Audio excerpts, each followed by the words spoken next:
like pina coladas? More of a margarita man myself, man. And actually, that's not even true because I really don't drink. This is true. But if you were going to give me a foo-foo drink with a lot of sugar, it'd be a margarita, not a pina colada. It's that simple, man. Yeah, I'm pretty much going to drink what's in my hand, but yeah. I know this about you. Yes, you do. Yeah. You can have all the drinks for me, Ken. I will live vicariously through your drinking. Okay, anyway, so look. Obviously, with that intro, we're doing Rupert Holmes' Escape, the Pina Colada song. Yes. Okay. And I tried to get us to do Jimmy Buffett, Margaritaville, but you vetoed that right out the gate. No, never again. Not in this life. Okay, what's your problem with Margaritaville before we jump into this song? So, as y'all know, being the guitar geek, my past life, being a professional musician, not that I'm great, but they just paid me to play. One summer, I had to play Margaritaville every weekend, sometimes 3 times a night, every Friday and every Saturday, all summer long. I don't even like that song, man. I just know like how much it makes you cringe. But look, this song right here, Escape, the Pina Colada song, in the same vein, right? That late 70s, early 80s, happy yacht rock, soft rock. Yeah. Okay, now I would say this. Jimmy Buffett, as a performer and as a personality, has about 10,000 times more charisma than my man Rupert Holmes. You have to agree with that. Their strengths are in different areas. You know what? Buffett has got an awesome story. Right. Yeah. I mean, that is definitely a book worth reading, a movie worth watching. Well, here's the thing about Rupert Holmes, man, is he actually has a pretty neat story himself. Oh, yeah. Because I'm going to be honest with you, man. This song was a huge hit. It was a #1 single at the end of 1979, beginning of 1980. Okay. Yep. The 11th best-selling single of 1980. And I'm gonna be honest with you. I didn't hear this song, or I don't remember hearing this song until I was an adult.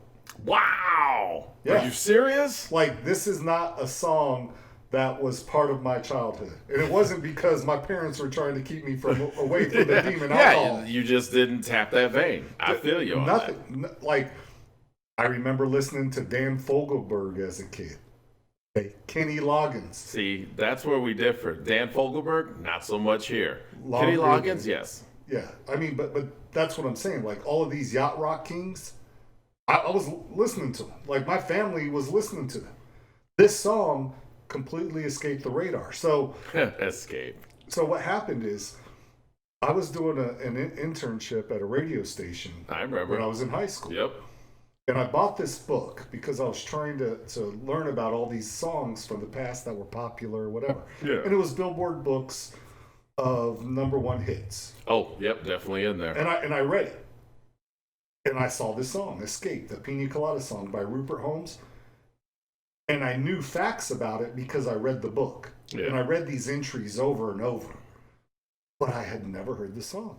And then when I started bartending, in the early 90s, yep, during happy hour at the club I worked at, yep, you know, they didn't have the dance music on yet. It was more the fun, festive music. Yeah, because that's where the teachers went. Exactly.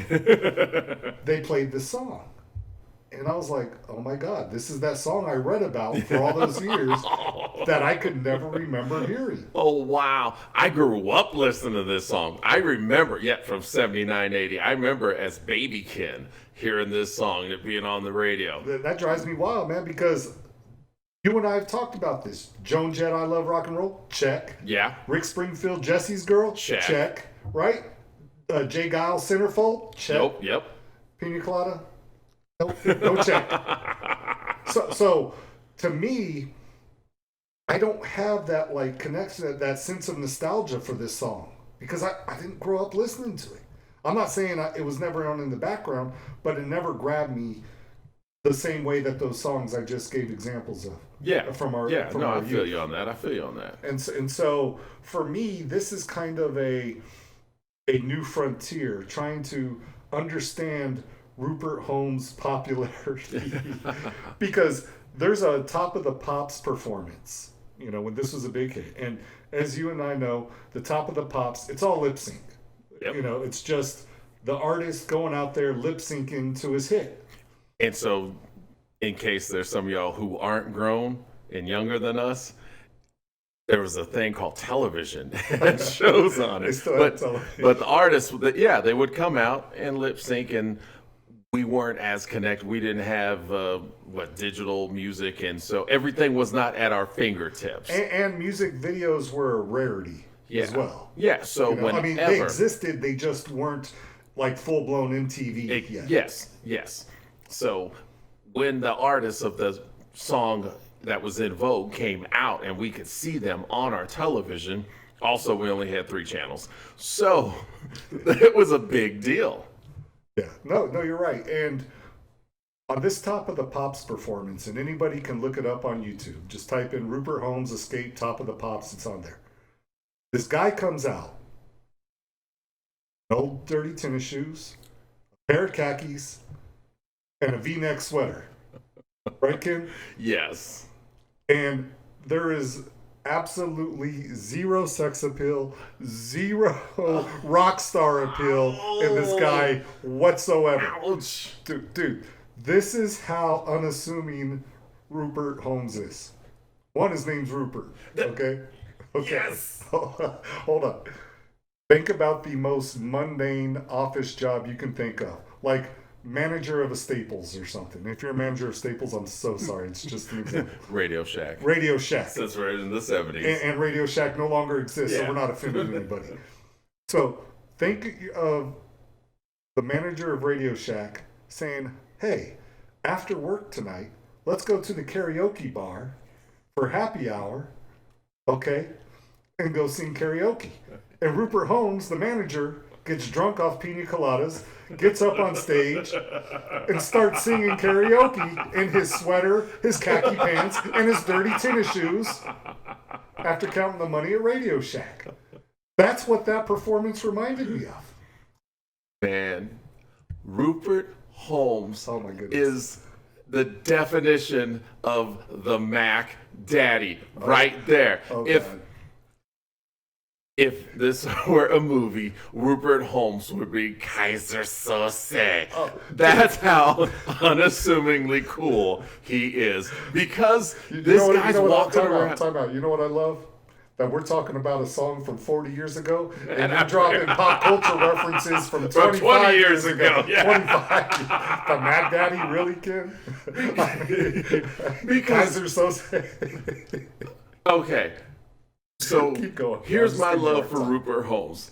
All right, tell us why. As a guitar geek, all guitars were geeks. That's just that's just skies blue waters wet. That's what it is. This Joker, all comfortable 500% in his skin, and is just as big of a geek as a guitarist, except he don't play guitar, not like a guitarist does. So, and again, you hit on the head. The boy's name is Rupert, and I love that, because it's like, Could hey, you you're gonna change. imagine this is a British kid growing up in America, man? Yeah, You know he was picked on, man. Yeah, he's like, you can pick on me now, but guess what? You know my name. Your mama know my name. So how about that? I love it because he's like, hey, I'm Rupert. Almost did the Rick James impression. He's like, I'm Yeah. Rupert Holmes. Yeah. But we're gonna leave it at that. Yeah, we're gonna leave it at Yeah.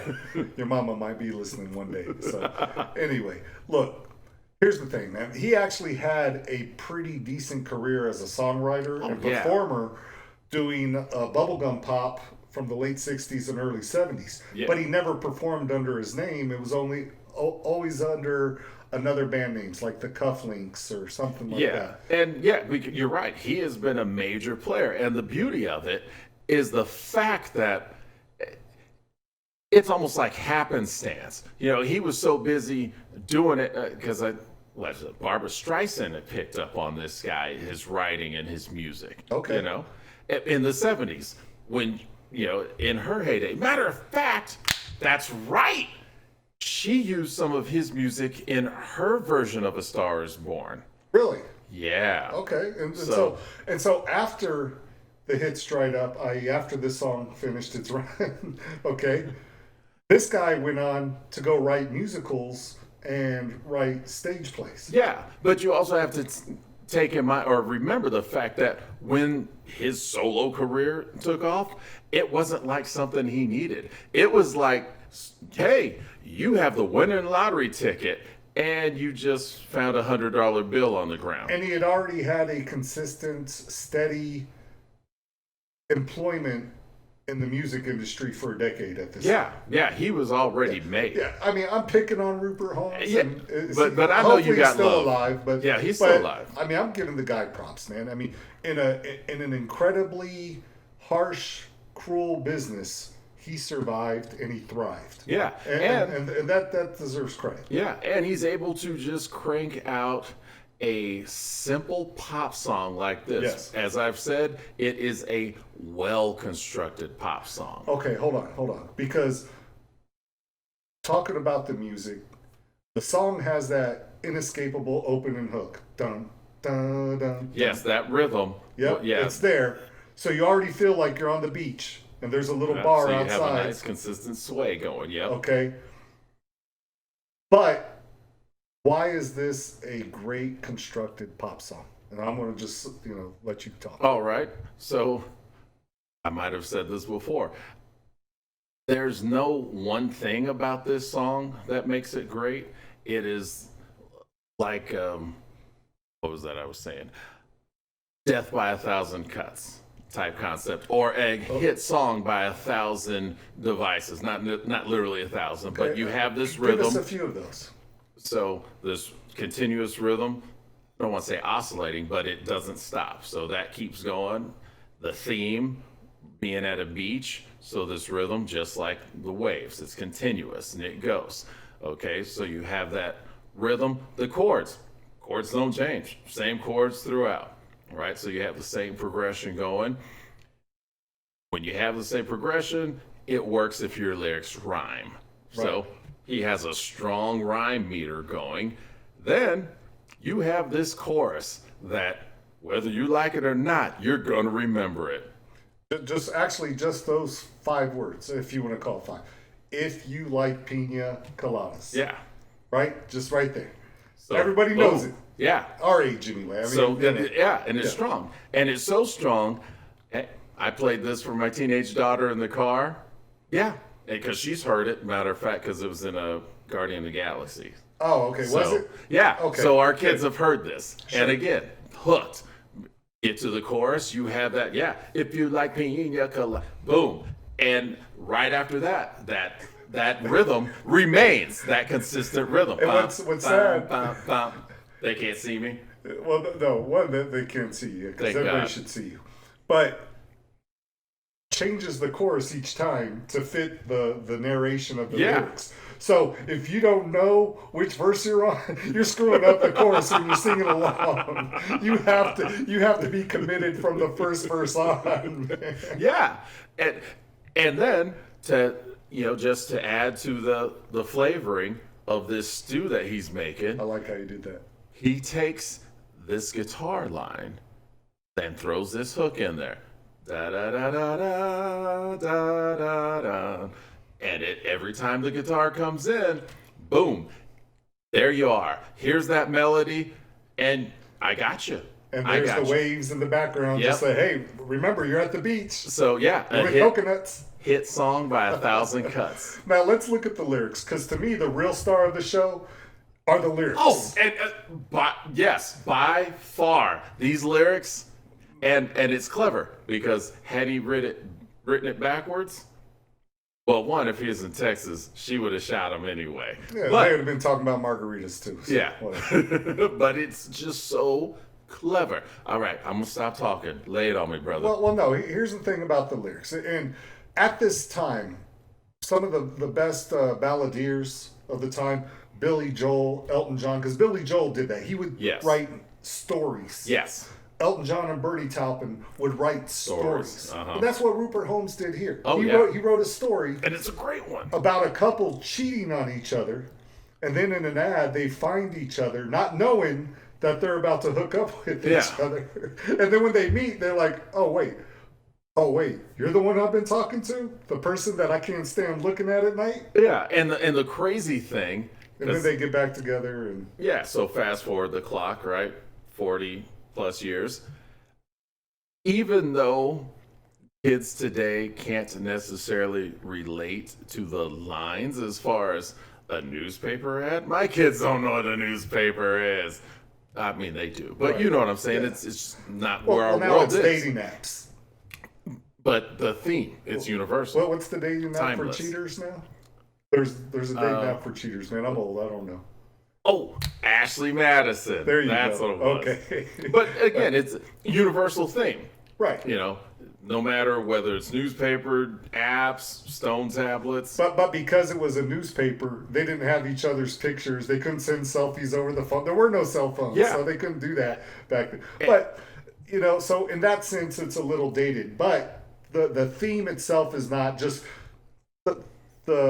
the technology is. That's the script. Yeah, you know. It's okay, man. Simple story. A couple, they fall out and they end up reconnecting and realize, oh, I did not know that you like pina coladas. Right. Coladas get stuck in the rain. And to wrap this up, man, look, people are still singing the song in karaoke bars. Yep.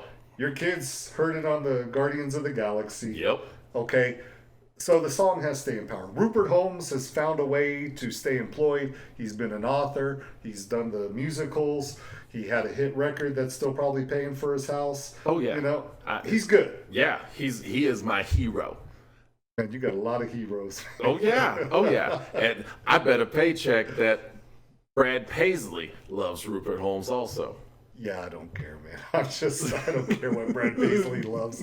Anyway. Well, now you know. No one's half the battle. Well, why would Brad Paisley care? Tell me. Because he's a huge geek and plays guitar. And dude, the king of all geeks is Rupert Holmes. He is our idol. Okay. Anyway, hey, look, if you're a fan of this song, let us know in the comments. I don't know of anybody who's ever seen Rupert Holmes in concert, but I'm sure someone has. If you have, let us know how it went. Or if you met him, you just have a Rupert Holmes story. Something Please, like that. Drop your knowledge. And I'm going to tell you this. Hold on. If you met him. It could be me, you, and Rupert Holmes in a bar. And he's on the piano playing the Pina Colada song. And I guarantee you, I would have no idea who he was. Oh, even better. If we were in a room and he walked in, I'm going to be the only person who knows who he is when he walks in, and you're going to be the only other person who recognizes the name once I say it. Well, hopefully the people who listen to this, they'll recognize the name here on after. Anyway, if you enjoyed today's show, please hit the like button. If you want to hear more shows, please hit subscribe, and talk to you next time. Bye-bye. Peace.